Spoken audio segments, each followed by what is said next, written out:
எழுத படிக்க தெரியாதுந்தாண்டா ஒருத்தன் கையெழுத்தெல்லாம் வாங்கினு என்ன இந்த ஓலை குடிசைக்கு அனுப்பிச்சிட்டான்.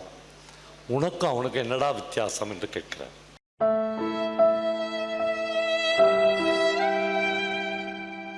அரண்மனைக்காரர் வீடு என்று ஒரு வீடு.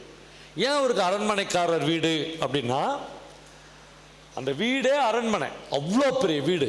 ஆனால் அவர் இப்போ எங்கே இருக்கிறார்னா, ஒரு 10 தென்னந்தட்டி போட்ட ஒரு சின்ன குடிசை வீட்டில் இருக்கார். அவருக்கு எழுத படிக்க தெரியாது அரண்மனைக்காரர். அவரிடம் பல பேப்பரில் அவருடைய சிநேகிதக்காரர் ஒருவர் கையெழுத்து வாங்குகிறார்.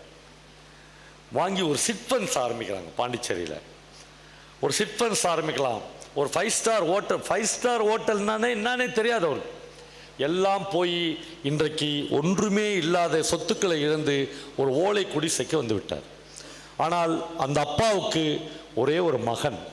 அந்த மகன் மீது மிகுந்த நம்பிக்கை இருக்குது. இந்த பையனை படிக்க வச்சு இவனை பெரிய ஆள் ஆக்கி பாண்டிச்சேரிக்கே கலெக்டர் ஆக்கி இழந்த இந்த சொத்துக்களை எல்லாம் மீட்டு விட முடியும் என்று அந்த அப்பா நம்புகிறார்.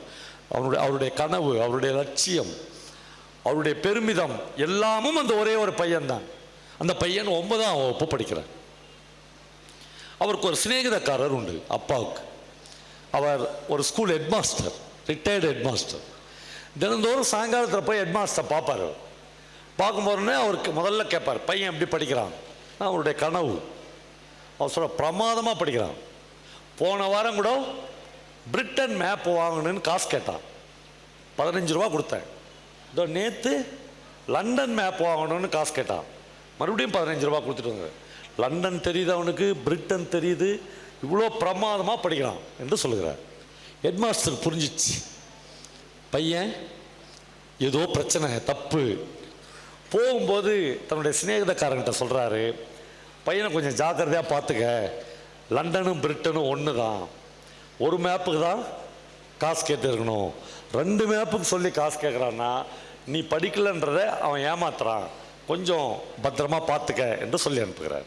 இவர்கள் வீட்டுக்கு பக்கத்தில் இருக்கிற பெருமாள் கோவில் தெருவில் இருக்கிற பத்மாவதி என்கிற 9ஆம் வகுப்பு படிக்கிற ஒரு மாணவியின் இரட்டை ஜடையில் 2 கலர் ரிப்பன் தொங்குதில்ல, அதுதான் இந்த லண்டன் மேப்பும் பிரிட்டன் மேப்புமாக தொங்கிக் கொண்டிருந்தது. 9ஆம் வகுப்பில் இவனுக்கு அப்படி ஒரு அஃபெக்ஷன் ஒரு பொண்ணோட. இப்போ அந்த பையன் வீட்டுக்கு வருகிறான். அப்பா அவனை பார்க்குறாரு. அவன் வந்தோடனே, தம்பி பையன் வச்சுட்டு வா என்று அப்பா கூப்பிடுறாரு. பையன் வரான்.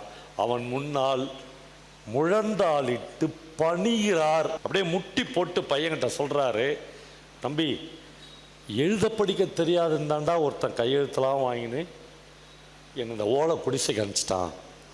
உனக்கும் அவனுக்கு என்னடா வித்தியாசம் என்று கேட்கிறார்.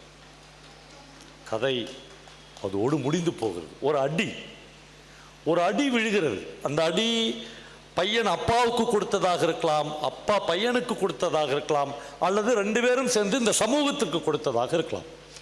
அடிகள் தினந்தோறும் விழுந்து கொண்டே இருக்குது. இதனால்தான் பிரபஞ்சனுடைய எழுத்து என்னை அவ்வளோ ரத்தமும் சதையுமாக இந்த மனித வாழ்க்கையை அவர் முன்னிறுத்துகிறார்.